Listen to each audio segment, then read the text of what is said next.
Well friggin' done, Sam Hacker. You have made it to the very last video on simultaneous equations, and I have left the best one for last.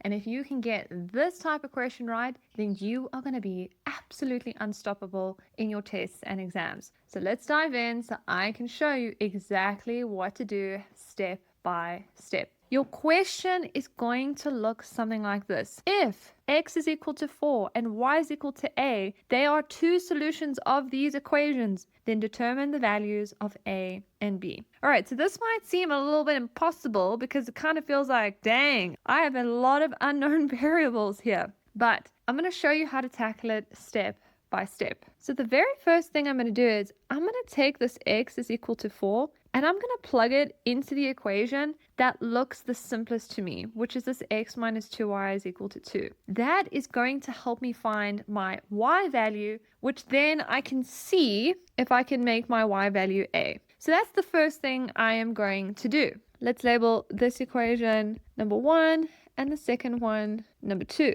But we want to manipulate equation 1 first. So what we want to say is put x equals to 4 into 1. All right, so we are going to have x minus 2y is equal to 2. But then I'm just going to quickly plug my 4 in there. So I'm going to say 4 minus 2y is equal to 2. Now I'm in a position to solve for y. So I'm going to keep the 4 on this side of the equals. I'm going to move that 2 over. So I'm going to make it negative 2. Stick my equal sign here, and I'm going to take my negative 2y over to make it positive 2y. So now I have 4 minus 2, that's going to give me 2, and then I have 2y on this side. Now, do you see that if I divide both sides by 2, I can get y alone? So these 2's cancel out, so I'm left with y on this side, and then I'm left with 1 over here. Awesome. Now we see that y is equal to 1. But remember, our question said that y is equal to a. So in order to find that a value, all we need to say here is if y is equal to 1, then a is equal to 1 because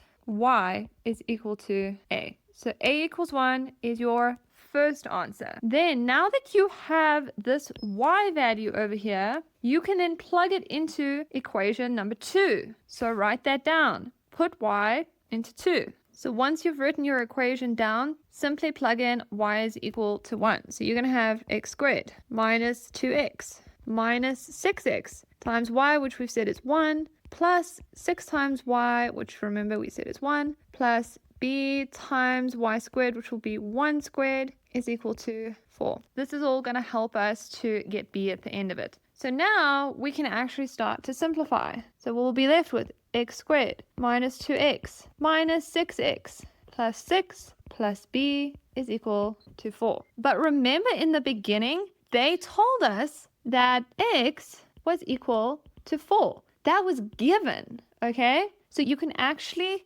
substitute that x equals to 4 in this equation number 2. So let's do that now. 4 squared minus 2 times 4 minus 6 times 4 plus 6 plus b. And then I'm going to take that last 4 over the equal sign. So it's going to become minus 4 equals to 0. So now what you can do is just stick everything in your calculator, and the only thing you'll be left with is b minus 14 is equal to 0. Now we want to find b, right? So all we need to do is move this 14 over the equal sign. So we're going to have b is equal to 14. And there you have it, Some Hacker. Your two answers where you said that a was equal to 1, which is 100% correct, and your b, which is equal to 14. And that is also 100% correct. And that is it. Excellent job for getting this far. I am so friggin' proud of you.